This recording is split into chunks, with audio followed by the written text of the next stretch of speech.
Unless you can't, if you're still having Teams issues. We're recording. You're good to go. Yep, there you go. There you go. All right, we'll call the meeting to order. Thanks everybody for being here.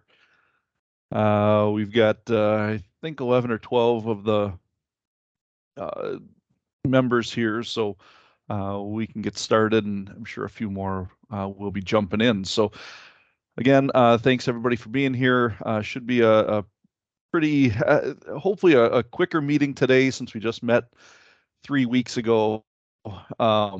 You know, I don't think we'll have a ton of updates and things, but I still did want to get together just so we kind of make sure that we're all on the same page after the last meeting, and that you know, everything's moving smoothly moving forward into the summer here. So with that, Bill, do you want to do roll call? And then as we go through roll call, if anybody has anything that they want to bring up under governing committee members' time, just for future discussions or for discussion later on in this meeting, you can do that when Bill calls on you to check to make sure you're here. So I'm going to supersede that and say I've already captured everybody who's already on the call. If you have something to say, please speak up, or for now or forever hold your peace. Who I don't have is Tom Allen. Is Tom not joined? I don't believe. I do not have James Willamette, Tom Allen, Jim Willamette, Chris McWhite. Miranda, do you usually speak with him? And you hear from Chris? I just texted him. He hasn't returned my text yet. Okay, he will probably see that and then decide to join. So, but anyway, we have, and for those of us that don't recall, Audrey Klein is no longer with us as far as she's resigned from the board, from the BMC. So yep. We only have 14 members, and we're missing 2 today. So Ron Hampton, I do not believe is here. Let me see. As I look out and see board members, I only see Mike Boso. Is that right, Mr. Boso? Director Boso? Yep. Yeah, that's me. Sounds good. All right, with governing committee members time, Dan, I see your hand up.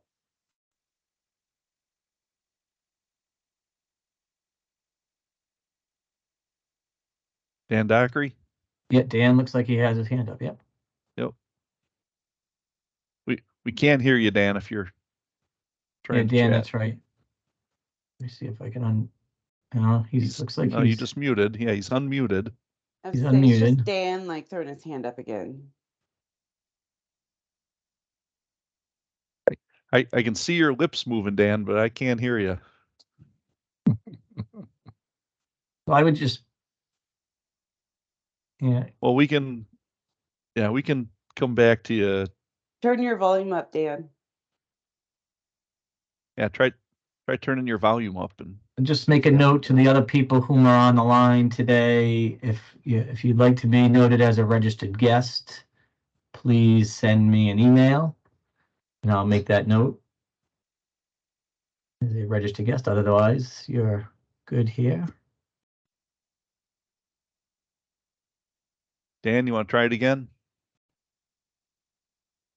Nope. All right.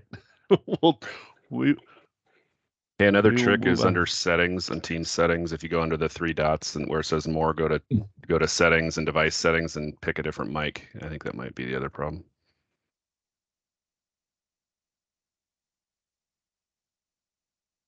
All right. Thanks. Hopefully we'll get Dan in here. But we will move along for now.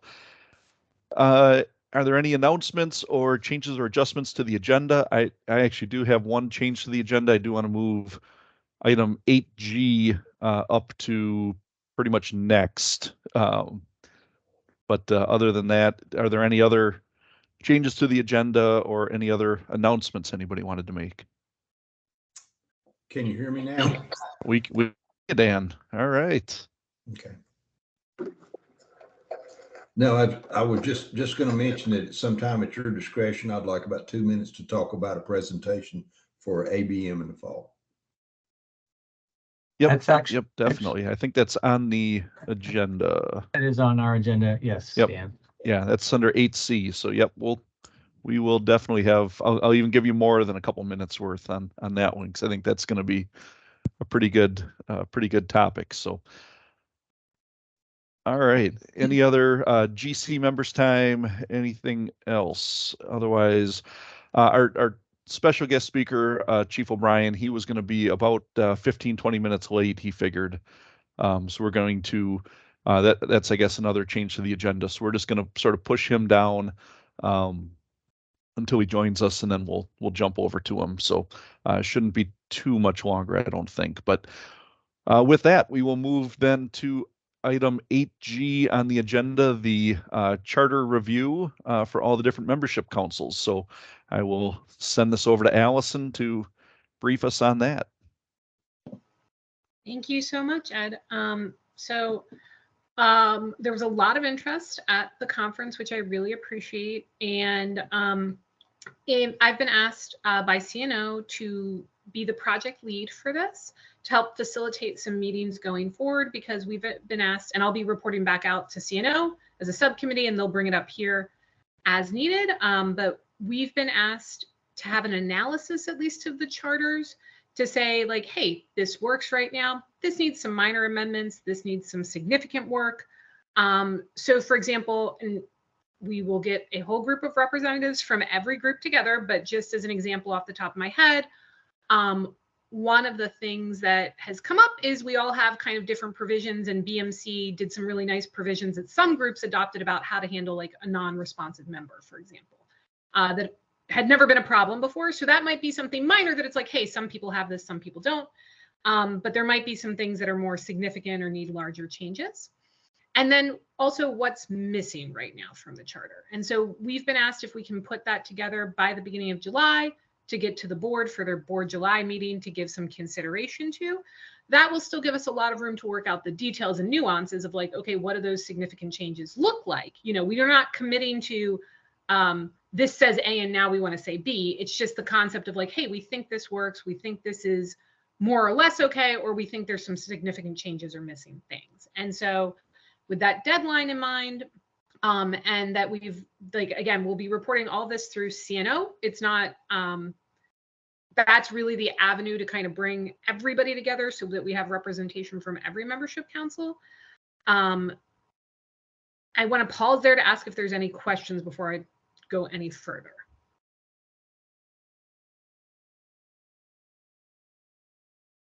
I'm not seeing any hands, so must be doing okay. So where we're at is we do need volunteers from each of the membership councils. These can be people who are already your liaisons for CNO, but we know people are stretched really thin in some cases. These can be people who are the liaisons to BMC or to other groups. We do have from BMC, thank you, Robin and Andre, they've already volunteered, and ELMC, Kevin and Bonnie have volunteered to help represent these discussions. And we're looking for PMG, who I know had Andre speak about this from the CNO committee at the conference, Fire, Global, and Sustainability, to have one or two people represent your council, be able to, you know, have this be a cohesive discussion amongst all of us. We're probably going to be meeting once or twice a week, every week from the beginning of June here through to July, probably once a week, so that we can get this done. Hopefully it's 4 or 5 meetings. Again, we're looking at like a real high level report out to get this into the board for their consideration and kind of consider it with some of the other information that President Witch has asked for in their July board report. That's the gist of it. I will be reaching out to the chairs and vice chairs again, but I would ask anybody who's here who's a liaison for their group, if you have questions, if you already know who would want to volunteer, I would certainly appreciate it. If there's anything else I can kind of provide to support questions, thoughts, etc. And certainly Andre or Tim with CNO, if you have anything that I've missed or want to jump in on here, since it's really under that umbrella. And I'm just heading it up to herd cats. And thanks for your efforts on that so far, Allison. Anybody have any questions, comments, thoughts on that? All right. Seeing none. Thanks a lot, Allison. All right. We will then move on. Like I said, the special presentation, we'll jump to that when Chief O'Brien gets here. And then I'll be looking for a motion to approve the meeting minutes from April 30th. Those are all sent out. Bill sent those with the agenda and everything for the meeting request. And just if you're on the agenda, note that there's a hyperlink there that you should be able to get to see them pretty quickly. This is Robin. I move to approve the minutes from the April 30th, 2023 meeting. This is Brian. I'll second. Okay. All right, moved and seconded. Any thoughts, comments, questions on that? Seeing and hearing none, all those in favor of adopting those minutes, please say aye. Aye. Aye. Any opposed? All right, those minutes are adopted. Thank you for that. Next up, we have the non-BMC GC members or guest member time. So if there's anybody here who is not a member of the governing committee, also not a chairman, vice chair, board of directors, and staff liaison, we'll get to all those updates in a little bit. But if anybody is a guest here, wants to speak up, bring anything forward to the group that you want us to take up at a future meeting, you just want to introduce yourself, if it's your first time here, anything like that, we will open up the floor to anybody who wants to say hi. If you can, just raise your hand if you want to be called on, and we can make sure that we get you unmuted. All right, seeing no hands going up, we will close guest time then. And we'll move on to the reports. Chairman report, I really don't have very much. Like I said, we just met 3 weeks ago. Thanks everybody that was able to make it out to sunny Tampa. And for those of you who couldn't make it, we certainly missed you. But yeah, I think we all had a great time. I think we had a great meeting. I think we could a little bit more time with it. Sorry to some of the people at the end that kind of got cut off, but we'll make up for it today and give you plenty of time. But yeah, hopefully everybody made it back home all right. Not to steal any thunder from the board of directors, but in their report, but I do just want to remind everybody that if you want to get on any of the code development committee meetings, I believe June 1st is the cutoff for that. So you get your applications in right away. The Codes and Standards Committee will be looking at that stuff kind of mid-June is when we start to go through and check all those applications and everything. So definitely get your applications in right away.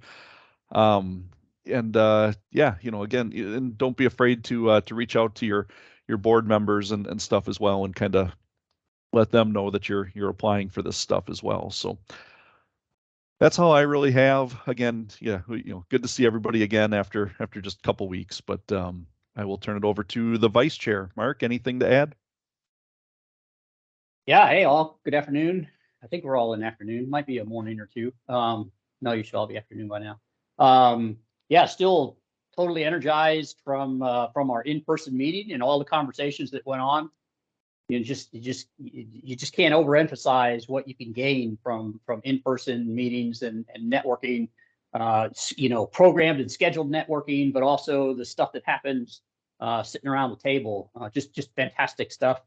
I love seeing this group and everybody who's participating.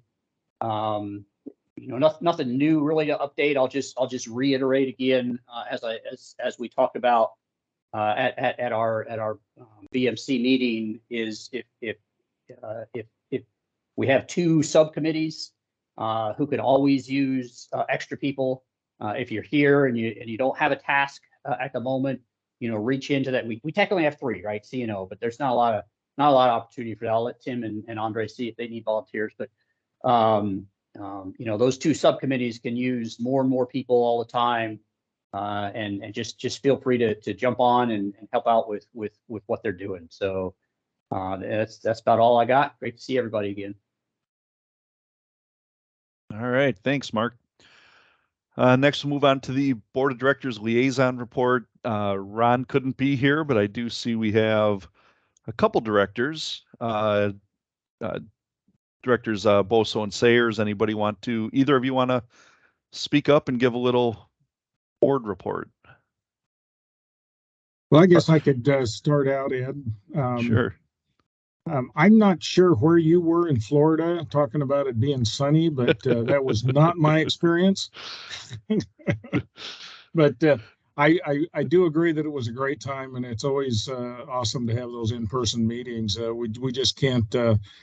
I mean, you can't emphasize enough how important face-to-face interaction is. We can do all the Zoom meetings we want, but there's just something special about being able to talk to somebody face-to-face and just have that opportunity to interact. It was a great time. I thought the board had a great meeting, and you know, the opportunity to sit in on the opening meeting and everything was really good. Since then, I've been down to Santa Cruz, California for what the tri-chapter meeting. That's mostly in the Bay Area and Napa Valley and Yosemite. So got the opportunity to be there. That was their annual business meeting, and it's a fantastic venue. I see Andy Higgins here, you know, and the WABO meeting, you have this panoramic view of the mountains as you're in the meeting room. And in Santa Cruz, you have a panoramic view of the beach. So, you know, either one of them is pretty good, but, you know, you really enjoy those times. All too often our boardrooms and committee rooms and those kind of things are kind of windowless. And so it's kind of nice to have those venues where you get to kind of feel like you're part of the great outdoors. You mentioned June 1st. That's a really important date. You know, to make sure if anybody wants to get on one of those committees, you know, you gotta get on it right away, and because we're running short of time. So it's really important. You know, the whole change in the code adoption process. It's going to be different. I think it's going to be great. It's a big commitment because it lasts longer, but you know, I think if people are engaged, they'll do just fine in the changed environment. I think some of the changes are really going to be helpful. You know, as far as getting through some code change proposals rather than having them linger and come back. So, you know, summer board meeting is going to be in Sandusky, Ohio, up in the land of Mike Boso. So looking forward to that. I've never been to Sandusky. I hear it's a great place. So looking forward to that. And then of course the ABM in St. Louis coming up in October. Unless somebody has a question for me, I'd like to turn it over to Mike to wrap it up. All right. Any questions for Director Sayers? Seeing none. Director Boso. Thank you, baby driver. You gave me a ride to the airport from Alabama to Pensacola, so it was a good trip. Thanks, Ed. And you stiffed me on my Uber tip, so. Yeah, I gave you 4 stars. Oh. Anyways, yeah, and I had the opportunity to go from Tampa to Orange Beach, Alabama with Alan Boswell. So that was a 7.5, 8-hour drive. So that was a real experience too. I'm learning the new language now. Anyways, you guys both mentioned the committees and getting on those committees. You know, one of the big questions we always say is, "Oh, I tried to get on a committee," and one of the best problems that we have is we get more applications than we have slots, and it's great that it's like that. And I always tell people, just because you didn't get on the first time, it doesn't mean you quit. So if you know of anybody who has tried and they feel like they didn't get on and they won't get on, that's not the case. You know, before I got on my first committee, I didn't get on quite a few of the ones I didn't apply for. So make sure you let people know that so they continue to do that, because like I say, it's one of the best problems that we have is we have more people applying than we need. The other thing is there is a new committee that President Which put together, and it's an ICC committee. It's an ad hoc committee to look at ICC members' needs and how the ICC organization is positioned to meet those needs. So you're probably going to hear more of this coming out. And we're still establishing, I guess, what's going to be the focus on that committee. And the committee involves myself, Jack Applegate, Ben Breadmore, and Ron Hampton, and Angie Weesey. So you'll probably hear more about that. But, you know, thinking about who knows better than getting with the membership committees to find out, you know, what they think or what they know, and kind of tap into that. So it's probably going to be something, like I say, you're going to hear more and more about, but it is something that we know the organization has grown so much, and there's, you know, different things that we need to focus on. And sometimes you're so close to it that maybe you don't see what we need to focus on. And that's where we're going to look at input from the membership to try to establish what is needed, and are we meeting those needs? And if we have to adjust to do that, then we will. I'm excited to hear that Chief O'Brien's going to be on. I know him very well, and I think it'll be an exciting discussion having him on here. So other than that, that's all I have. Appreciate the time. And Ron did say that he's sorry he couldn't be here, but he did reach out to make sure that you guys would be covered, and Jim and I are here for you. Thanks. Excellent. Thank you very much. And yeah, and if you had to rate, you know, which ride was better, the Tampa to, you know, Orange Beach, or the Orange Beach to Pensacola, you don't have to say it. I know which one was your favorite. That's all right. It took me about 4 hours to understand what Alan was saying on that trip. So I really only had 3 hours of good conversation, where at least the whole trip with you, I could understand you. Right. Yeah, here's a picture from this. Yeah. Yeah. Taking pictures as I'm driving. All right. Any questions for any of the board members before we move along? All right. I do see Chief O'Brien's here. Chief, do you mind or I guess Bill, do you care if you go first or second? You can move right in. He's here. Let's do it. Yep. Chief, if you're there, let's jump over to your presentation right away, because I know you're busy, and I don't want to hold you up any longer than you need to. Oh, no worries. Good to see everybody. I'm going to share my screen here, and I'll probably disappear while I do that. But just remind me, because I know somebody told me, but I don't remember. About 15 minutes, that's what we're looking for, or are you going to push me along? Is that good? You know, for 15 minutes would be great, but yeah, at the same time, you know, whatever you're willing to give us. I mean, it's a great topic, and you know, definitely don't want to cut you short on it either. Cool. Are you guys seeing my screen? Yep. You should be. Cool. Yep.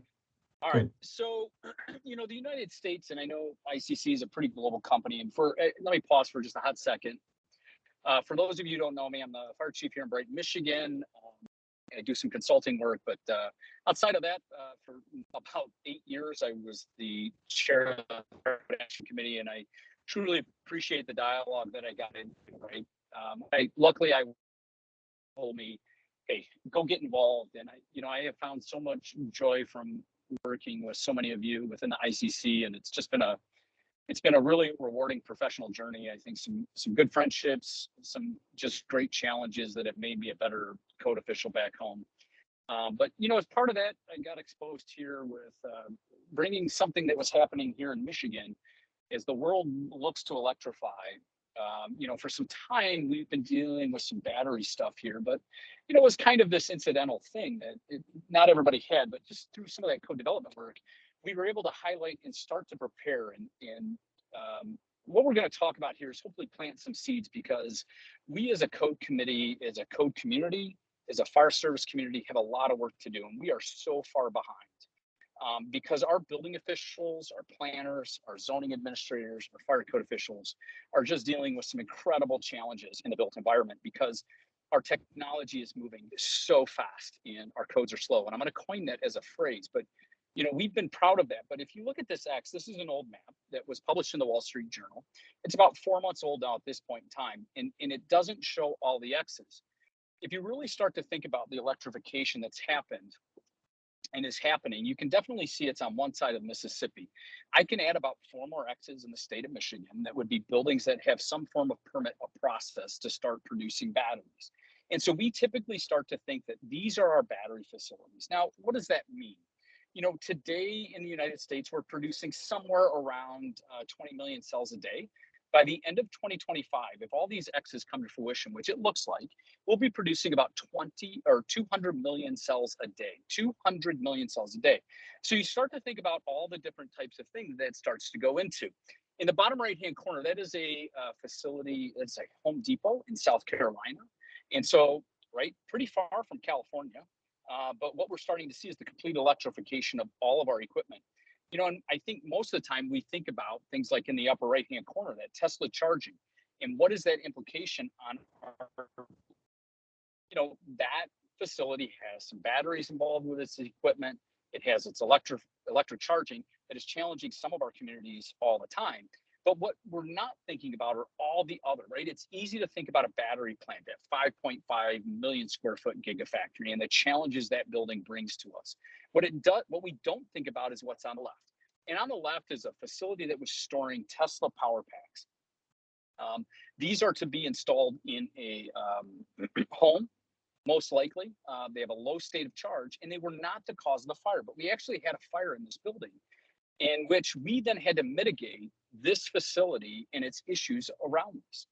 And so, understanding that these ancillary economies that are going to start supporting our facilities as a whole. So on your screen are some response guides and some other things. If you want to screen capture that, I will also gladly share a copy of this PowerPoint to the group. But there's some resources here because what we're seeing is this complete change, and it's very easy to focus on maybe mobility devices or energy storage or EVs, but there is so much more that is facing our community that we're just not prepared for. And what that means is, if we're going to start making batteries, it used to just be in about 3 or 4 facilities across the United States, and now we are all over the place, which means we have a lot of raw materials now being stored in buildings, being moved, and we're having a lot more code officials that are being challenged. And this could be R&D to support, right? So if you think about the Gigafactory, we've got the Gigafactory, which is up in Story County, about 20 minutes away from Reno. Now Reno has facilities that are supporting the gig, and that is happening all across the United States. So as this great race for making batteries, there's secondary facilities that are doing this, right? We're testing batteries. For those of you not in automotive land, there are tons of facilities that are shaking dashes and checking tires and all those things. Well, now that we're involving lithium-ion batteries or battery packs from plug-in hybrid all the way to full EVs, those battery packs have to be tested for all those same things: wear and tear, moisture resistance, vibration testing. And so as we start to use those batteries, we hit end of life, and what's next? And many of us are getting pressed and we see lots of great ideas, but we have to wear that code official hat, right? So that very general thing that, hey, I want to take an old EV battery pack and put it in my home and start charging it, on the surface sounds really good, but what we have to do is start educating our code community to say, that's a really bad idea, because that battery pack doesn't meet the same safety standards as something like an energy storage produced by Tesla. And so regardless of how this all starts to go, we have to collect in this whole secondary market, right? In the 2024 IBC IFC, we have a lot of battery provisions that are going to come into play. And one of the things that we're really working to do is to educate fire and building code officials to say, hey, look, you have got to become default aggressive on these battery facilities. The 2015 IBC should not be the baseline document for what we're building a 5.5 million square foot state-of-the-art production facility. And so we're really trying to say, look, there's some provisions coming in the future to meet these aggressive challenges that are coming. I want you to stop and think about all the facilities in your community that are collecting batteries. But more importantly, if you can't answer the question as a code official, and I can't answer this really well as a fire code official, but we're working on a solution, is your significant other comes to you and says, hey, this battery pack that I've got to charge my cell phone is hot and it's swollen.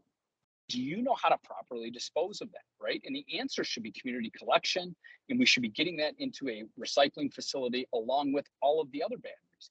If we're going to produce 200 million cells a day, 200 million cells a day, and 5% of them are bad, that's 6 million cells a day that need to get into recycling. And the really cool thing is there's some really fantastic processes starting to come about across the United States from that collection. But how do we keep it safe? When we have that damaged pack, how do we keep it safe in storage? How do we keep it safe all the way through the process? So, you know, part of it is we've got to understand where we're at. And so fires are really happening in a couple things. No doubt that mobility and consumer grade are consuming our media, as well as electric, hybrid vehicle, plug-in hybrid, and buses.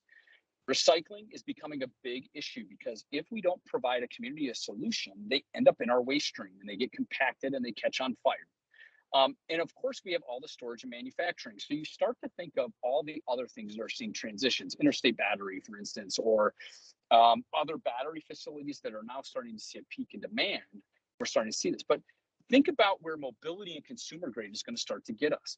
If we think about how do we provide buildings with the right protection, right? Battery charging rooms for e-bikes in our urban, in our center cities where people might ride a bike in, because we don't want those in the office. We don't want them charging maybe in an apartment dwelling. But it's important, though, that we realize that it's easy to talk about the fires. Our is doing a lot of great things, and batteries have done a lot of fantastic things. They're in heavy use in our fire department apparatus. Heck, most of us are on a device or two, or we have 5 or 6 devices within reach. But where do those batteries go when they hit end of life? And so I know we're on Zoom. This video is something that just shows where this new gig economy is coming.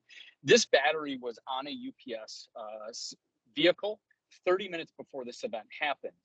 And you can see this homeowner no longer has a garage. And this homeowner would take these battery packs and fix them and then push them back into the consumer market. But you need to think through all the other facilities that battery pack was just in, from that UPS truck to the transfer facility to the aircraft hangar.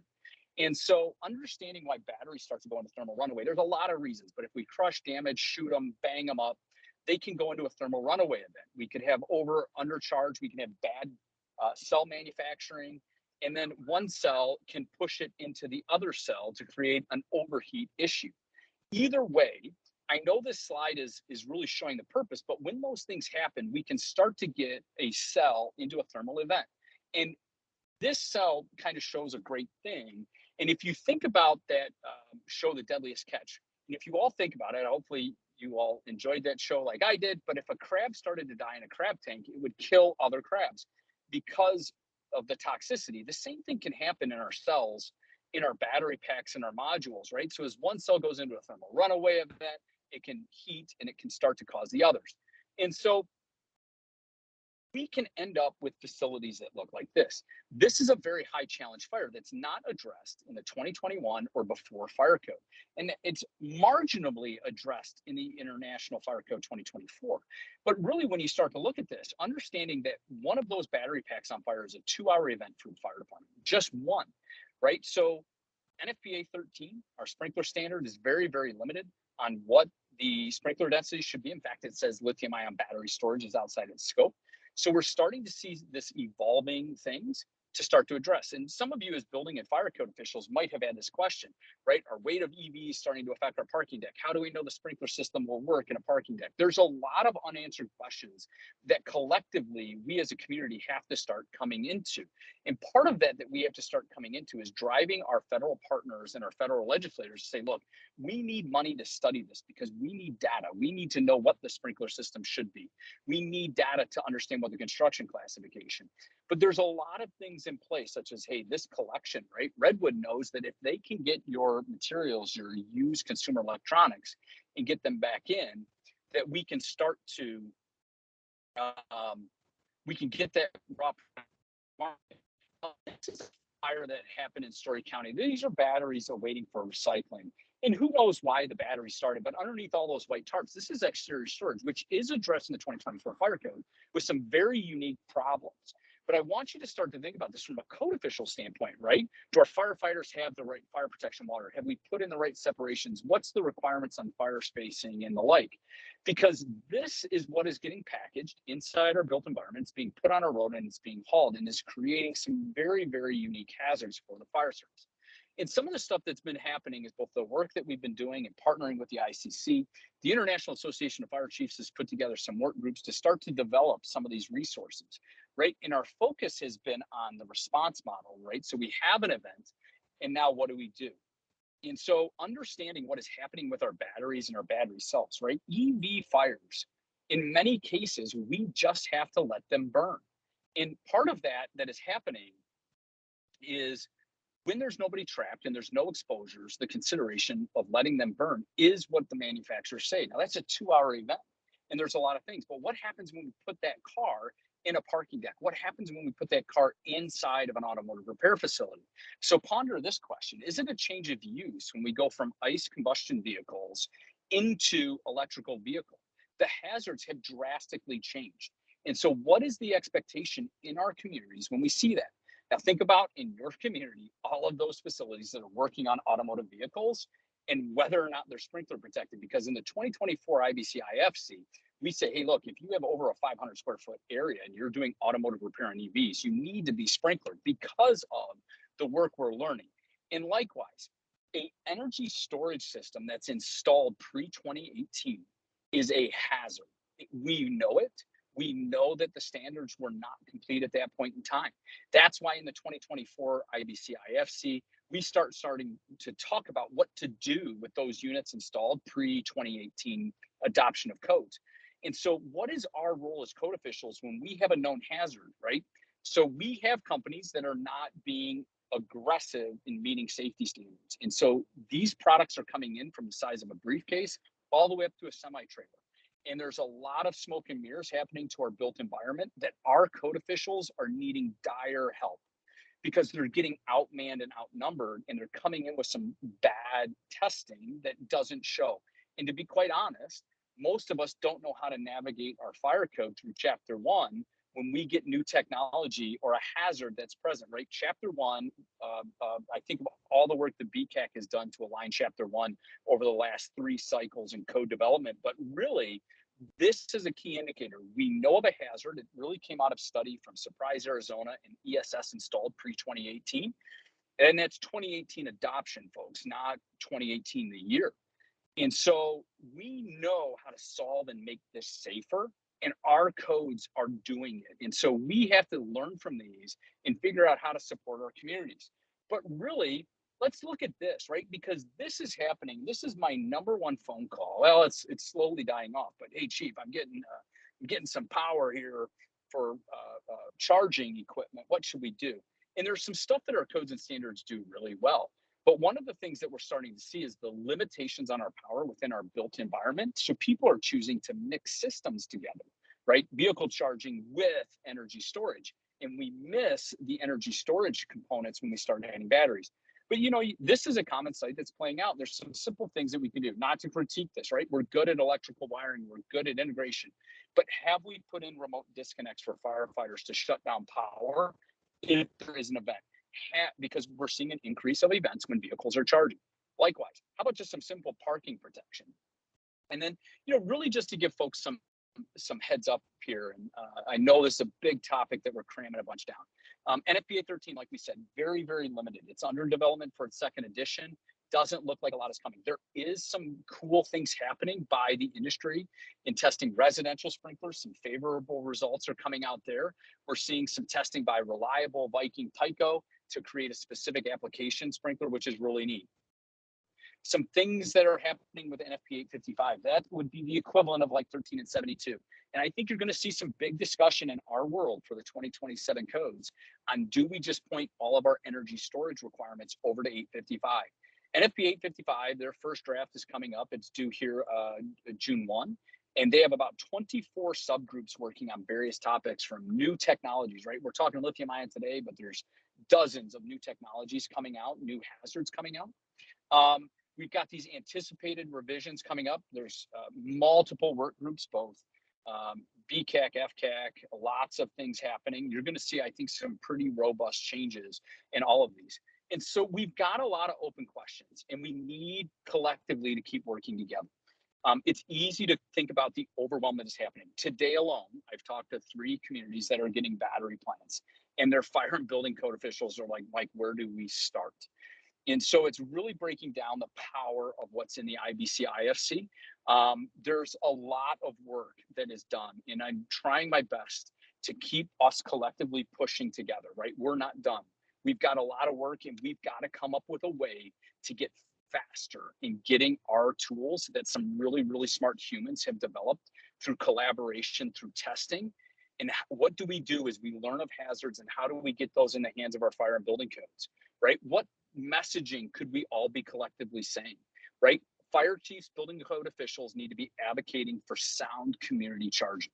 Why? Because if they don't, people are finding unique ways to find power. And that includes hot wiring power off of light poles. And that is not great, right? It's educating inspectors and building code officials that when somebody wants to put an ESS in the basement of a home, they aren't listed for that installation.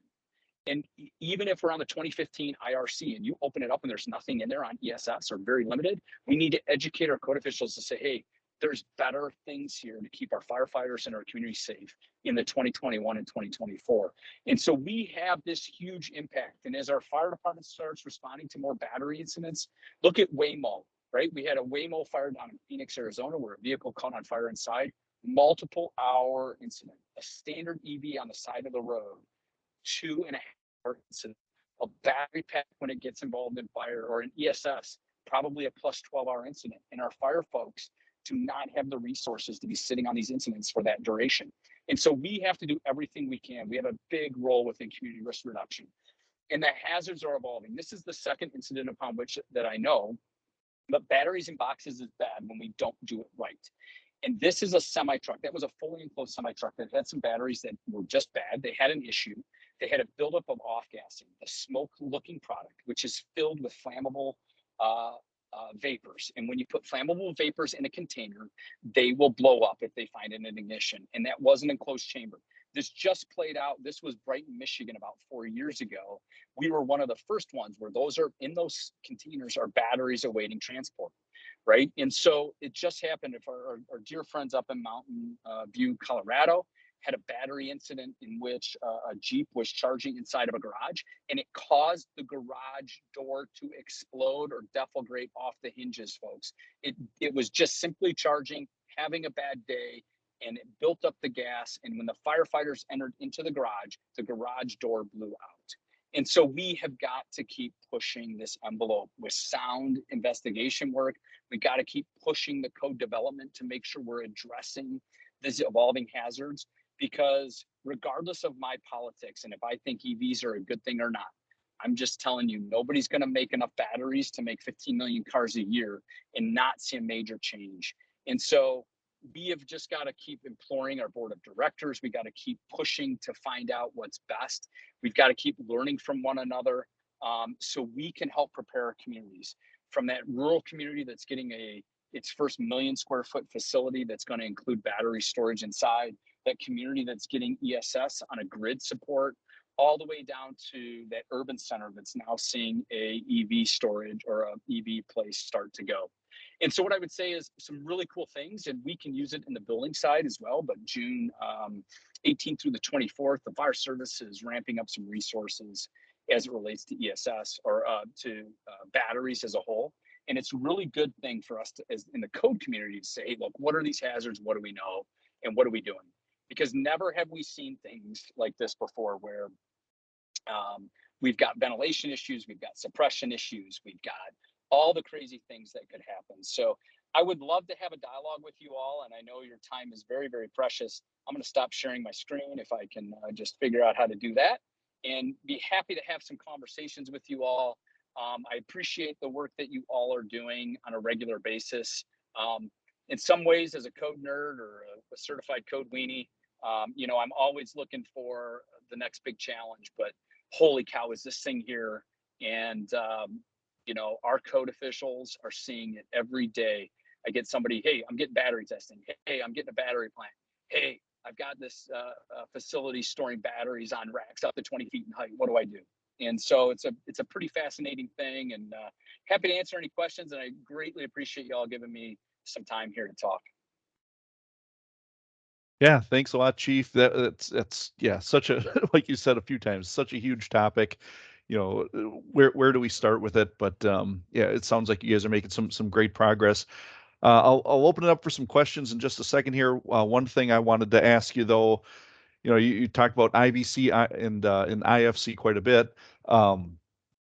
Has there been any look into the existing building code or the property maintenance code as well with this stuff? You know, I'm just thinking, you know, buildings that are getting converted, or you know, I think Carl Fippinger has a picture of an apartment building in New York that had, you know, all these charging stations for electric scooters or something that was kind of built into an existing building. So have you guys started to look at those codes as well to try and you know, make sure that existing buildings are being converted safely? Yeah, and you bring up a great point. I think, yes, so there's a lot of work groups working now for the 2027 edition. And every single thing you said has been a conversation. How do we correlate? How do we bring them together? In you know, something to ponder, right? Are battery buildings a different use group than what we're used to? And, you know, we threw batteries in the 2024 laboratories in a B use group like we do all the time. F1, S1, lithium ion battery, that gets clarified in the 2024. But this question on change of use, when is it a change of use, change of hazard?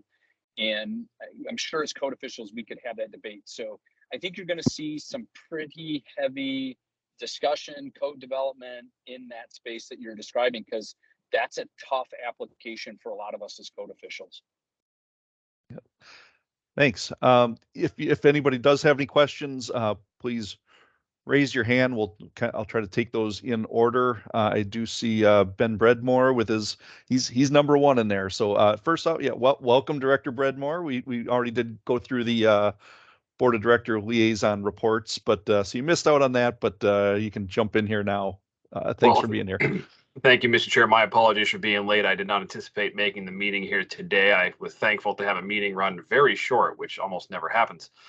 But I'd be remiss if I didn't say that actually in Tampa, on the agenda under R6, the Board of Directors is looking to form an ad hoc committee on much of what was just covered. So we're looking forward to taking a forward approach, thanks to a very nice presentation by Carl Frippinger and the Fire Service Membership Council. So hopefully we'll have more on that after the July meeting, which will be in Ohio. Thank you. Yep. Thank you. Sam Steele, go ahead. Thank you. I want to thank Chief for this disclosure on a lot of this information. And I just wanted to see if there's been much correlation with the NEC and the installers of a lot of this equipment, because I see a lot of our electrical inspectors from my inspections team are having to review a lot of these, and you know, the handling, and I know the UL's got some information out there, but you know, anything along with the electrical code being used as references as well. Yes, you bring up a great point. You know, if somebody hits the counter and they want to install energy storage in their home, you know, a lot of us are going to be default handoff to our electrical folks. And so you bring up a great point. There's no doubt the electrical wiring and the electrical supply locations, the NEC is becoming very, very robust in this as well. And one of the things that I would say is, for those using paper or those of you using ICC Premium, highlight that section with your, or NFPA link for that matter, in the NEC, but highlight that section and put a note that, hey, there are additional requirements in the IBC, IFC, IRC for these systems, depending on where they go, homes versus commercial. And that's the part that we're really working on, because one of the things that you said that's really, really important is this standard changes. We're used to looking at a UL stamp and saying, hey, that's UL 9540. and that's a good product. That's a listed product. UL 9540 is a listing standard for energy storage, but part of it, when we start to get into a very compressed ESS, like distances are shrunk down that aren't in our codes and others, it requires full scale testing. And that's where the money is for a lot of these installs to be done safely. And so what we're starting to see is this mixture of technologies, right? We're seeing reviews and permits being submitted for vehicle charging, a level 3 vehicle charger. But what's not being fully disclosed is there's the amount of batteries being put in would exceed the requirements for energy storage, and therefore it needs an ESS permit as well. So yes, we're correlating, yes, we're working with them, but I would say a big education need is that there is going to be and should be building code review when the batteries start to get involved as well, because in the IRC land, in the listing land, there's just some coordination that has to be there. So for sure they're being coordinated, but lots of work still to do. Excellent. Thanks, Sam. Anybody else? Again, raise your hand if you have any questions. I guess, Andy, go ahead. I just want to tack on to what Sam brought up out in Seattle. What we're working on here is a collaboration effort between our electrical code group and our building review group, as well as our fire department, so that we can put triggers in when someone does apply for electrical permit as a standalone, say in an existing building where they're installing these ESS systems. We've had a few go in that were sort of under the radar and they didn't disclose, but now that we've caught those and been made aware, we're putting in proactive triggers to be able to flag that from an electrical reviewer standpoint, so that if someone comes in and something like that's included, there's a parallel construction permit required, and then also potentially that annual inspection permit required from our fire department. So I think the Seattle Fire Department's already pre-adopting some of the 2024 requirements as a director's rule early, rather than waiting until the adoption of the 2024 in Washington State. But definitely there's a lot of work that's happening in collaboration across those three departments. And this is a very, very timely hot topic issue. So I appreciate the presentation. Thanks for bringing it to the forefront. And not that I want to ask Andy to do some work, but right, like this is where I would love to leverage the ICC in this council and say, how do we get that in an article and blast it out through the strength? Because that is a best practice. I think there's two big topics there, that interior collaboration, let's learn from each other, and then second, that bringing forward the code stuff, because we're working with Indiana, Michigan, Ohio to do what California's done and bringing stuff forward. So Andy, you guys nailed it. Hopefully we can maybe figure out how to partner somebody with you to get something written and put out, because that's a great thing. Yeah, absolutely. Ken Brule on our fire department would be a key contact there, and I'm happy to be a liaison to that. So feel free to email me or reach out through chat or whatever, and we can connect afterwards. Excellent. We're starting to run through a little bit on time here, but I do see a couple more hands. So Dan Dockery. Yeah, thanks. And just a quick one, Chief O'Brien, I really appreciate this. And you just hit one thing and went by it quick, but to me, it's one, gosh, needs to be revisited over and over again. And that's parking decks. There's not a downtown area that's being revitalized. There's not a multi-family project going on in or around downtown areas that doesn't have parking underneath the living units or under the platform.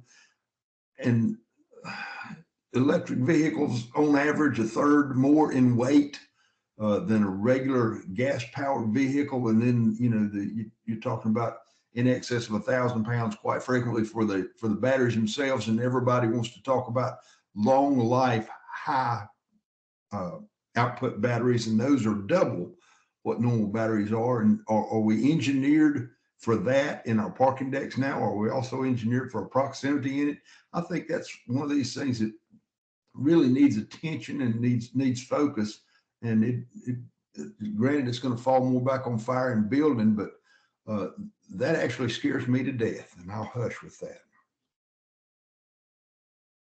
All right, yeah, thanks, Dan. I agree. Go ahead. Paul? Yeah, just one point, Chief. Awesome presentation. Strong suggestion that you did not mention the energy code. And as the IECC is moving forward for 2024, I can tell you the proposals in there include significant EV ready and EV provisions. One just simple example, in an R2 use group, the proposal or what's currently moving forward looks like 100% of all parking spaces shall be EV ready for any new R2 use group. So, I mean, that's a real important item. It would be great to have your organization or your input to try to create a pointer to those other codes that are going to try to address these issues. I'd offer to do it, but my name is Negative Nelly on the IECC committee, so it's really, I wouldn't be a big help to you. Yeah, you know, and Paul, one of the things that but you heard me say, hey, we got to be these advocates. I just want to tell everybody, like, this is a funny story. So one of the battery plants here in Michigan is delayed significantly because of the need for power for making batteries. And so the planner says, hey, we want to see about 30 spots with charging equipment, right? This is a question that all the communities are doing. And I think, Paul, the R2 is a huge problem we're seeing in the fire side where people are stretching extension cords out, right? But fast forward back to this facility, they say, hey, look, we want to see more charging. And they said, we would love to. We can't get the power from the power company. And so unintended consequences that I would just argue that we all have to keep working on our community is, I'm so glad you brought that up, is that this capacity has to be increased, and we're looked more and more from our community to be the experts. So how do we articulate in the rooms that we're at to say, hey, look, we got to get some upgrades going because this is what's coming in our R2 market. So well said. All right.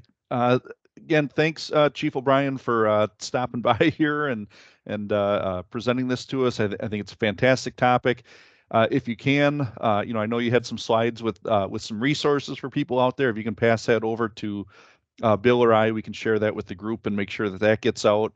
And then again, just for everybody else that's on here, feel free to remember that these presentations and these meetings are recorded and they're out there. So definitely, share that with your chapters, share that with your neighboring communities, and let's, keep the word moving on this stuff. So anybody have anything else before we wrap up and move along here? All right. Again, thanks, Chief, for stopping in. All right. With that, we will continue on with the agenda then, and we're on the ICC staff liaison report. So, Bill, take it away. Thanks, Ed, and thanks, Chief O'Brien, for that very informative hot topic. Of course, literally hot topic on what's happening out there today. So quickly, we're at 4 o'clock. I want to make sure just a couple of quick things that we didn't get to touch on.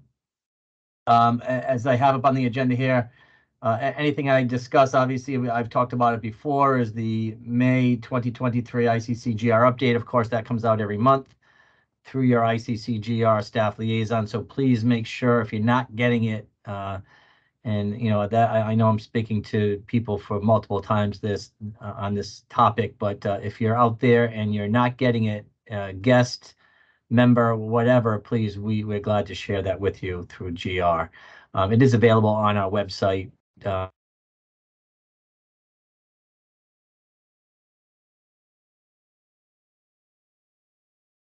List there. I just wanted to point out relative to committees, we've touched on code development committees that are coming out, but I do want to point out shortly we're going to have updates from continuity and outreach, BPI, and raise the profile. Those are BMC subcommittees, building membership council subcommittees. For those of you who are out there as guests and are hearing that for the first time, note that on our website, you can go to our website webpage and register or apply to be on one of these subcommittees, and we will forward that information forward to the appropriate chair or vice chair of that committee, co-chair of that committee to do so. The only other item I wanted to point out is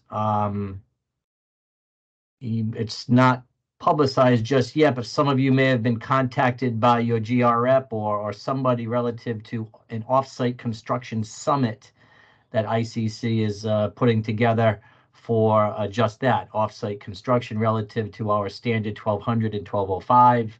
Another opportunity for jurisdictions to look at standardizing of the offsite construction market specifically, or more pertinent to the discussion would be your modulars and your manufactured housing. Those are the items that I believe we're targeting. But we are bringing in all of the state players into Washington sometime in June. So if you happen to catch wind of that and you have somebody who might be you're in contact with in that arena, please move that information to the appropriate person and move that along. So that's all I really have, Ed. Questions, comments, but I'm available for anybody as often as I need to be. Excellent. Thanks, Bill. Anybody with any questions for Bill on any of that stuff? Seeing no one. All right. Let's move along then to some old business, interchange wrap up. Bill, was there anything that we needed to specifically go over from the interchange? The interchange, no, just that.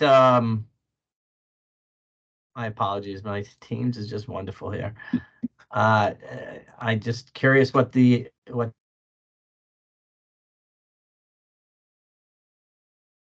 Nope. We'll do better next time at the ABM. It was windy and rainy, and yes, not much sun. Did we lose Bill for a little bit there? Did everybody else? Okay, yep, seen some nods. Yeah, your mic kind of cut out there most of that, but we don't care what you had to say anyway. Indeed. Director Boso, you got your hand up. What he was saying was how much he enjoyed getting to see you guys all in person. Was glad that you all made it. For those who didn't, it was too bad, but maybe next time. I was Thank you, Director notes. Boso. Yeah, I was absolutely reading my mind. Yeah. But on that note, just like Bill said, it would be nice to hear what you guys thought about that. That was a new concept, and maybe it's something instead of being done annually, maybe it can be done, a couple times a year or something like that to get together, because I think there is so much that came out of it from where I sit, but I'd like to know what you guys think. So if you guys do have comments, please forward them on to Bill or someone else and let them know, good or bad, things that could have been better, things we could control, things we couldn't control was the weather. But other than that, it was, it's always one of those ones you'll look back and say, God, remember that time we were underneath that building and it was raining? And yeah, it was certainly a memorable dinner. I will give you that. But no, we would really love to hear, though, like I say, good, bad, whatever, because that's the stuff we need to know whether we can keep doing it or not. So thanks.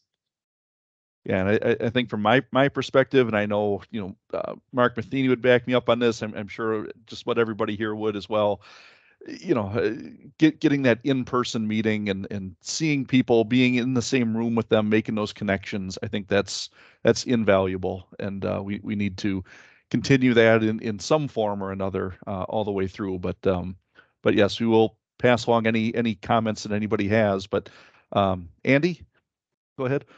Yeah, I just wanted to add real quick. I thought it was a great opportunity to cross collaborate across committees and across different things that were going on all at the same time. I think the one problem I experienced personally was because I was also attending the Leadership Academy.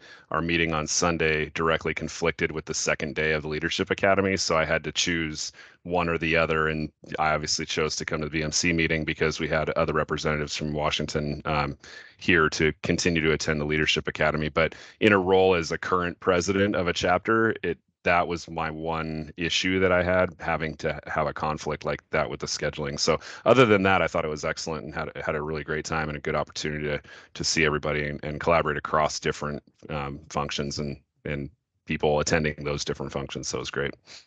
What a great conflict to have.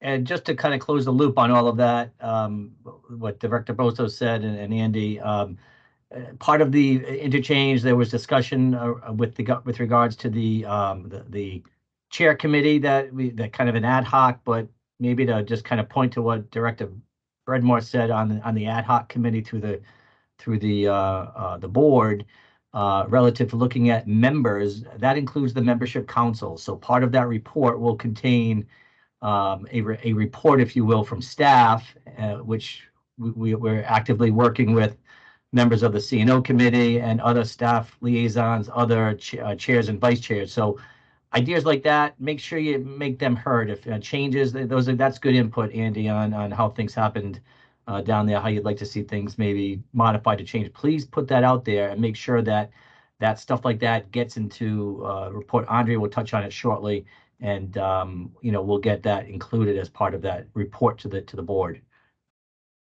Yep, we'll do. Great, thank you. Excellent, thanks.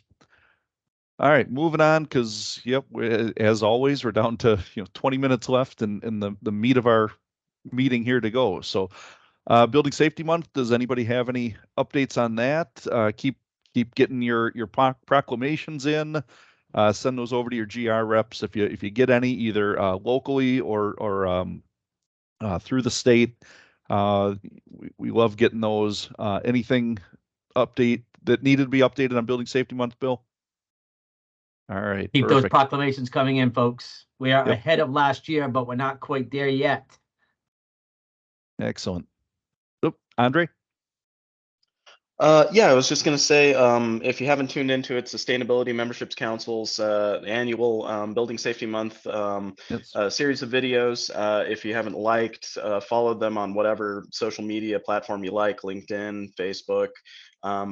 Everybody's on now. You see it actually coming through staff as well with like general code. They're on Instagram. There's a lot of opportunity right now with a lot of events to either get a name out there or support somebody that that's trying to do something big for Building Safety Month.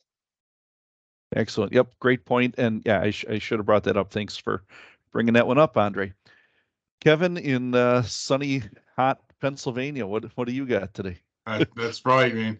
Hey, quick question for Bill. I submitted a proclamation through the website and I didn't hear anything and it's not up there. So do you know how long it takes for that process to go through once it's submitted? If you send it to me, Kevin, I can get it posted immediately. All right. Sounds good. Thanks, Bill. Perfect. All right. Next up, we will jump to ABM education. We touched on this a little bit in Tampa, but we are looking to do actually a really kind of a cool, innovative new way of looking at it's a way of doing some new education at the ABM this year.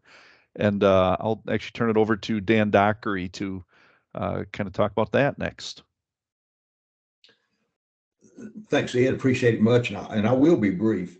The more you dive into this topic, the bigger the topic gets. And I appreciate Jim Willamette, Christopher McQuarrie, Robin Yochum, Paul Demers. I appreciate all of you. I'm going to start barraging you with information and just a sort of a schedule for that team right there of 4. And of course, this will include Chairman and Vice and Bill.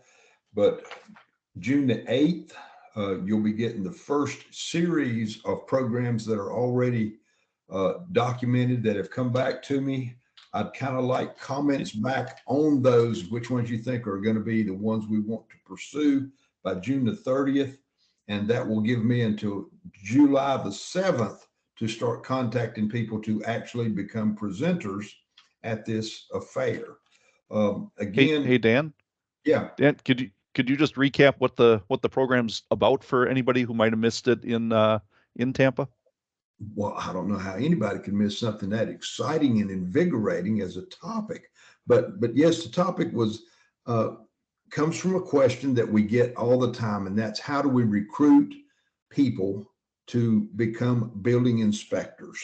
How do we recruit people into our profession? How do we not only get them here, but then how do we keep them here and how do we motivate them to become better at what they do, to become servants of their community and understand, appreciate, and pass on their passion for this job that we've got.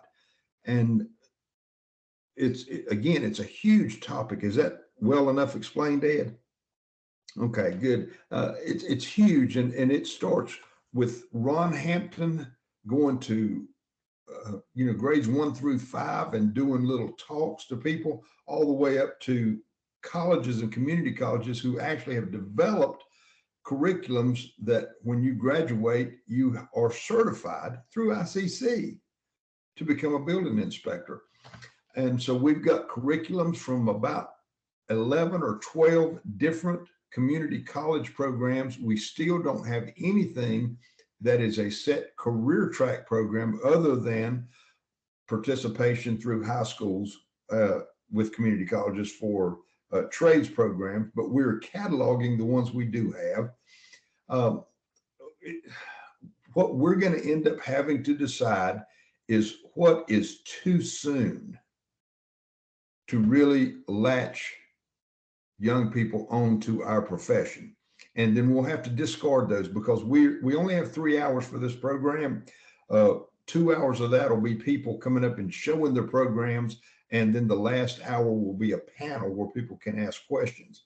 And so we couldn't possibly cover the whole thing, but we're going to cover as much as we have possible. Just real quick, again, school recruitment programs, curriculums, and then one of the big ones that we always fail on is how do we get the information out to our peers across the United States? And that is not just our responsibility, but we have to make it the responsibility of our government relations people. We have to make it the responsibility of our chapter officers across the United States. It's a big deal, and we have to make sure that it's all in writing, and that when the people who attend this educational opportunity at the ABM have to leave with it written down. And that can be in a flash drive, it can be in a download. We'll decide all that later.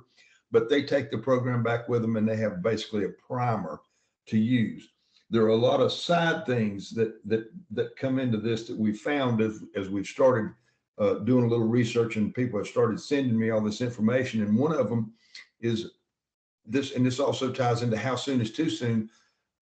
Social media is so prevalent and the change in social trends are so rapid that we have to decide where we're going to bite the bullet, where we're going to focus our energy and our resources and go from there. And I'll give you a perfect example of that.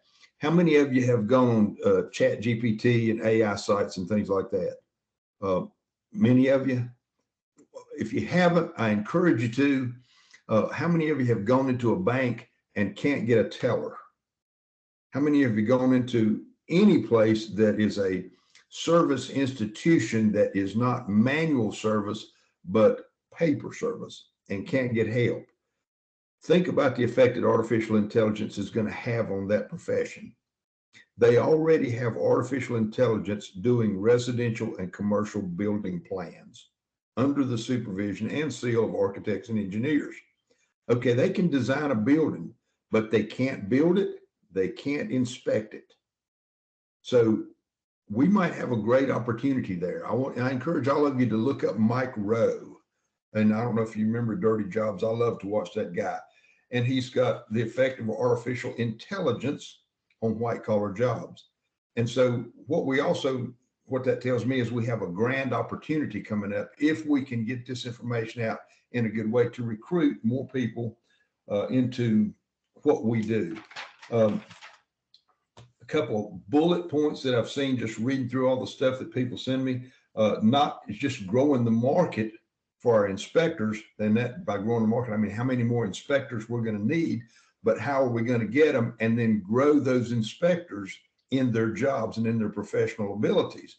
And this goes back towards something that somebody else sent out from the education committee about succession planning. How do you train people to take your place in your office so that you can do the things that you know need to be done, but because of the way the offices are set up and have been guided for years, those things have fallen between the cracks. And then we got to decide destination occupation. Is a building safety official a primary destination occupation, or is it secondary? In most cases, I'll guarantee you it's secondary. So then how much benefit is it for us to grow the trades market and try to bring those people over to us? And again, the effect of artificial intelligence, I think, will have a big hand in that. And then going back to ages, what is too soon to start promoting our profession? And we really have to make a hard line there, because I am a big fan of people going out and start talking to kids early on. But at what point does it become effective? Because that's what we're really doing, is trying to create opportunities for programs that will make our peers across the building safety world effective at recruiting new employees. And so anyway, again, I'll have agenda notes to those 4 people, Chair, Vice Chair, and Bill, on June the 8th. I'd like comments back for the first round, June 30th. And that way we start getting people lined up. And just unintended consequences. We've found Joel Rodriguez from San Benito, Texas, who's a big Skills USA guy. And I think he's going to be excited to be there, and he will be at the ABM and to be a part of this. A long time ago, when I first got on the BMC, there was also a higher education committee, and Irene Knott heard about this, and she said, "Oh, I want to be a part of it." Great. Here's people with institutional knowledge and young people with community and social knowledge who want to be a part of this. So we're going to just, we're in the part of the process now where we're receiving more stuff than we could possibly keep up with. The hard part is we're going to have to narrow it way down, and we're going to have to be just ruthless about what we add into this program and delete from this program. But it's going to be a good program, and I'm looking forward to it. I'm looking forward to everybody's help and everybody's input. And with that, I'll stop. All right. Thanks, Dan. I shouldn't have asked you a question. That just triggered on about another 5 minutes, but that's great. That's Give me good another stuff. question. Go ahead. You know I love you. And does anybody have any questions for Dan? And again, if you do have a program, even if you're not on that committee, if you do have a good program, definitely send that over to Dan, and we'll try to get that included into the first round of potential programs. So. And not just if you have a program, if you know of someone who had a program and it was successful, or even if you think it would have been successful with some little tweaks to it, send it over to me. Also, one more thing I'm looking for, and this is something you can send out to the chapters. How many of the chapters have scholarship programs where the scholarships are geared towards providing money for continuing secondary education for people who either will enter our business or are likely to end up in our business? I want to know where those chapters are, because those are active chapters and they will benefit from this information. We'll make sure and get it to them. All right, we've got about 10 minutes left in the meeting, but I do see a couple questions. So briefly ask, coming up with your comments here, Mark. Yeah, super briefly, it just, we're talking through best practices and great ways of doing things. I would be remiss to not say, if you have a great practice, a best practice, it could be part of this program, but it could also be part of helping all of ICC by going to the MJC webpage and going to best practices and filling that form out and including your best practice so everybody can benefit from that. That's all I got. Yep. Thanks, Mark. Doug Wise, I saw your hand up too. Yeah, I was just going to say, we have a program. We'll send that in. Who am I sending that to? To Dan? Yeah, Doug, I know you've got that approved apprenticeship program down there. Yeah, we have it both that program to me. Okay, you got it. Yeah, and Doug, it's remember I'm unemployed now. I'm an old codger, so my personal email is docbear, DOCKBARE @gmail.com. Okay. DOCKBARE @gmail.com. You got it. Thanks, Doug. And if you don't know Dan's, just you can send it to Bill or I too. We can make sure that we get it over there to him. Andy, briefly. Hey, sorry, I had to transition devices there, so I popped off for a couple minutes, but I put in the chat the Washington Code Official Accreditation Program, so I don't know if anybody saw that link, but we just got licensed by the state of Washington as an official education provider, similar to our community colleges for that program. So it's a pretty good deal, and we're pretty proud of it. So take a look, and if you've got any questions, I'm happy to be a resource. Excellent. Andy's, please send me that link to my email address. I can see it in the chat, but if you'll send it to my email address, that'd be great. We'll do. Bill, can you forward that to Dan for me? Yeah, we can. Yes, we can get I that can do over that. there too. Yep. Perfect. Director Boso, I saw your hand up. Nope. All right. And again,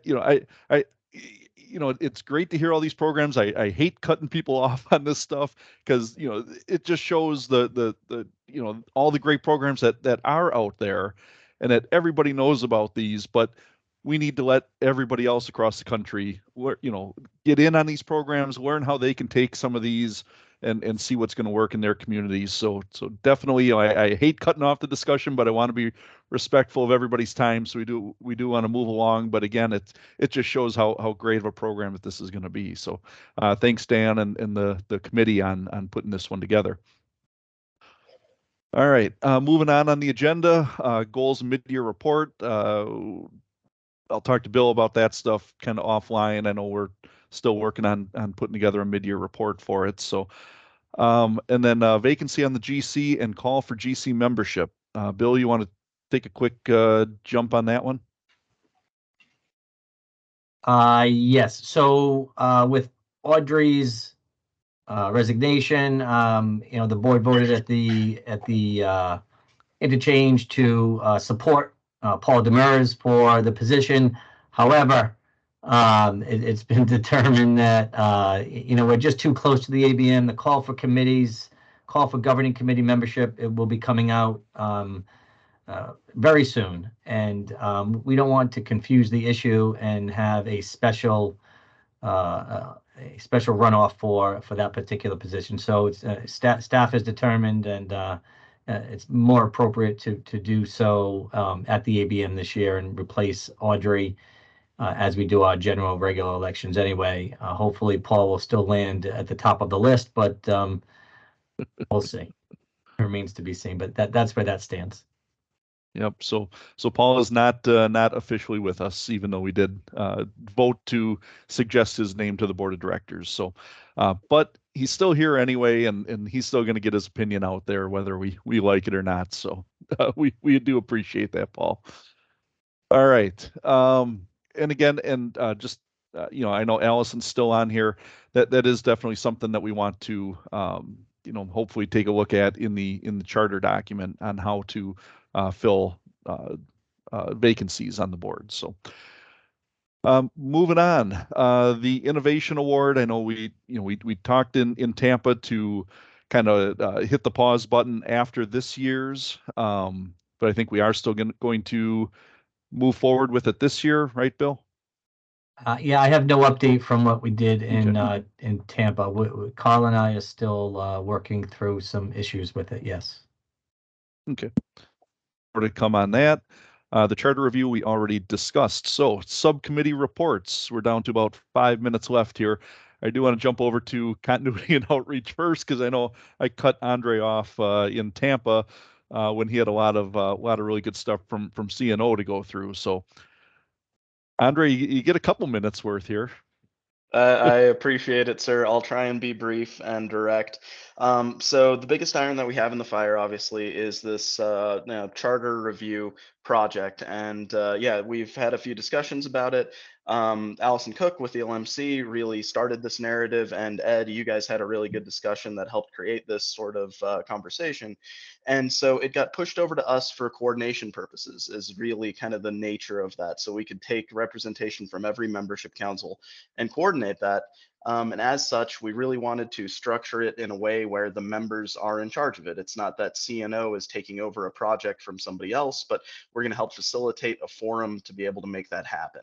And so we've kind of shuffled this into sort of a project lead for Allison to take over. And it's been great to hear that Robin's going to participate and that ELMC has some other interested members.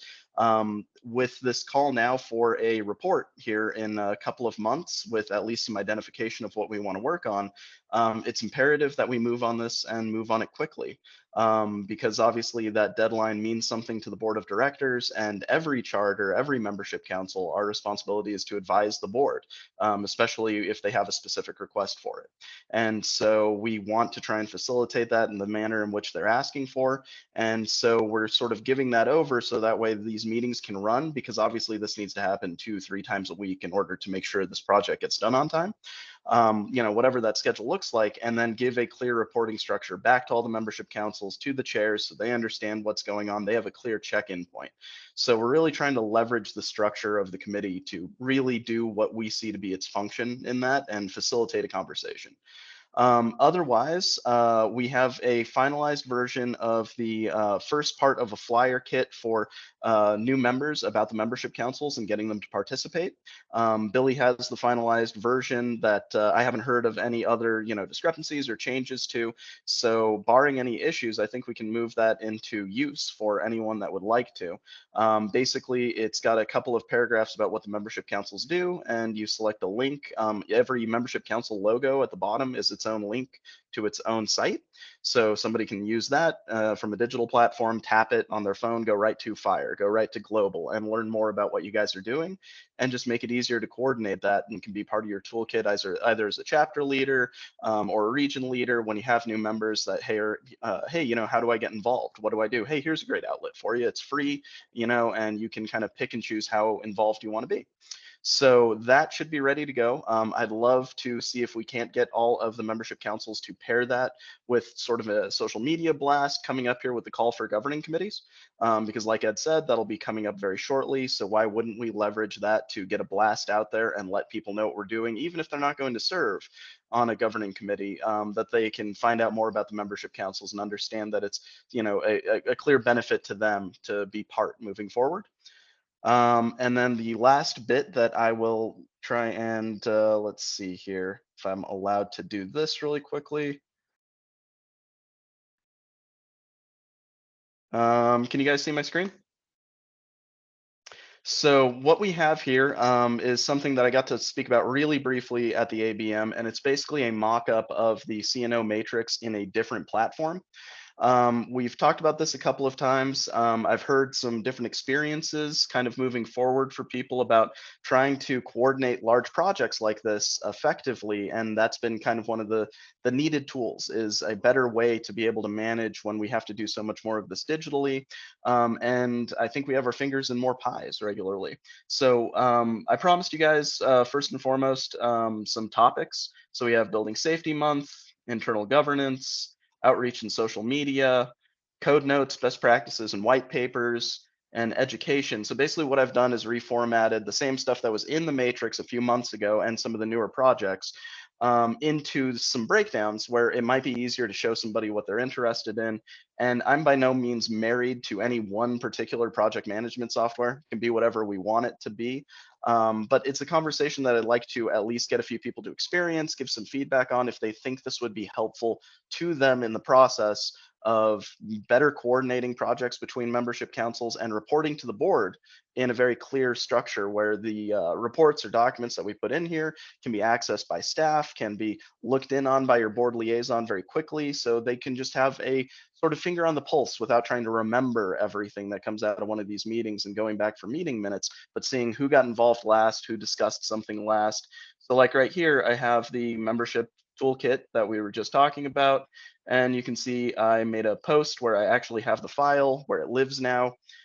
So anyone can download it from there, and basically an explanation of what happened. So it's just an easier platform to do that. It's a conversation I'd like to explore with a few people. So if you have an interest in it, please just let me know, and I'll be sure to get you looped in. Excellent. Thanks for that. It looks awesome. Does anybody have any thoughts, comments, questions on anything that Andre just covered? It again, yeah, it definitely looks like it's a little bit better organized, a little bit easier to, find certain topics and things that you might be looking for in there. But all right, anyone with any questions or anything? All right, seeing none, let's move on then. And again, I know, people, we are a little bit over on time. So if people do have to jump off for something else, I certainly understand. But we'll try to, for anybody who can still hang around for a little bit, we'll try to wrap this up here in the next 10 minutes as best we can. So raise the profile subcommittee, Amrinder. All right, Ed, real quick. So Elizabeth Arrington did reach out to me last month, and I need to connect with her so we can schedule our RTP subcommittee meeting. As you know, we have these proclamations ready to go, and we want to make sure that we're ready to go in September to start issuing these ICC BMC proclamations, recognizing code officials and code departments across the country in October, which is actually already recognized as Code Official Appreciation Month. That's all I have, and not sure if Elizabeth has any additional updates.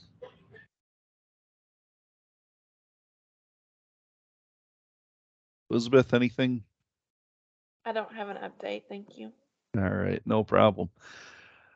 And thanks for that. And yeah, we certainly look forward to getting that program up and running, and hopefully by the next our next meeting here in 2 months, we can kind of work to finalize that stuff so we can have it ready for September. So thanks for that. Best practices innovation, Chris. All right, so just as a quick reminder, and I'll be sending out a notification through Bill Nash, so keep an eye out for it. We'll be needing to have a subcommittee meeting on June 14th. That is this year, June 14th. We'll be talking about some of the topics we've already gone over today with best practices and innovation. You remember we mentioned earlier, the Innovation Award is going to be going forward this year, so I'd like to talk about how we can contribute to that and move it forward. Just also be aware that the call went out for responses to updating the goals and mission statement of BPI. I got a robust response back from one person. I would like to hear from others, so that it's not just a duet of people speaking here. More heads, more minds attached to something makes for a better product. So anybody, I'll send that out along with a meeting reminder for people to take a peep at. And we really need to have that, so we know you can't know where you're going if you don't know where you've been. And this with this document that'll be attached in the announcement, that'll allow us to know where we've been, so we have a better idea where to go. Excellent. Thank you. Any questions for, I guess, for either subcommittee? I don't think I really asked for questions on the raise the profile either, but does anybody have any questions for either of those two subcommittees? All right, seeing none. Liaison reports. I will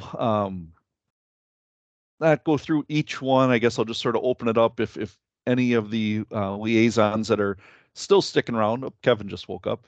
If any of the liaisons that are still around, if they have anything that they really want to share with the group, I will just raise your hand, and then we can go through each of those. All right, seeing, oh, there's Kevin. All right. I need some coffee.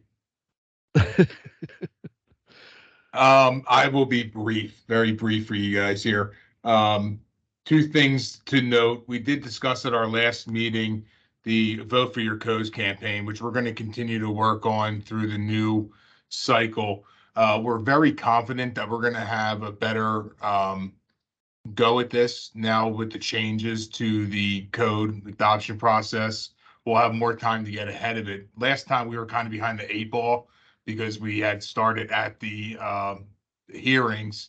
People had already had their voter status validated. So we're going to make a good push here. You'll see a lot of things coming out from ELMC for the Vote for Your Codes campaign here. You discussed the annual business meeting and the training course that you're looking to do. The ELMC did submit one. It was related to a panel discussion on alternative work solutions. Unfortunately, the class did not get selected for the ABM. However, they did offer us a virtual training option throughout the year.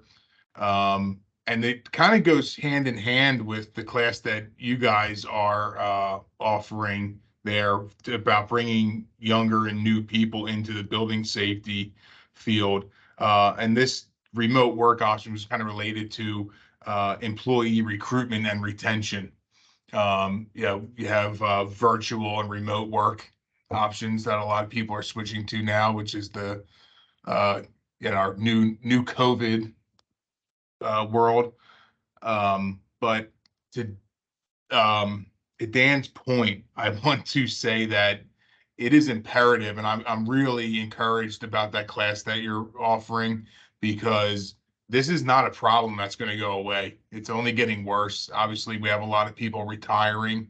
And I said at our ELMC meeting, I have been trying to hire somebody for 4 months and cannot find anyone. So I know that I'm not the only person. There's a lot of people I spoke to that are experiencing the same issues. So it's definitely something that we need to really push to make some improvements in that area. All right, thanks, Kevin. And actually, if you still have what you submitted to ICC for that ABM program, if you still have a copy of that, maybe send that over to Dan, and maybe we can have you guys as a panelist on our program, to kind of go over some of that stuff, because I think it certainly could be related. So, all right, any other liaisons out there interested in giving a quick update? All right, seeing no other hands. With that, all right. Closing thoughts. Let's get out of here. We're 9 minutes past, so that's sort of my closing thought for you. The next meeting will be on Wednesday, July 12th, and at 3 p.m. Eastern. And again, sounds like a lot of the subcommittees are really starting to kick up and gear up. So definitely stay involved in those as best you can between now and then, so that we can really spend some time going over some updates with those subcommittees between at that next July meeting. So, Bill, anything else? I see you put your camera on, or are you just anxious to get out of here? You wanted to? All right. No, all good. Just ready to roll. Just next right. meeting is up there. Yep. All right. Is there a motion to adjourn? Motion. Motion by Amrinder, a second. Second.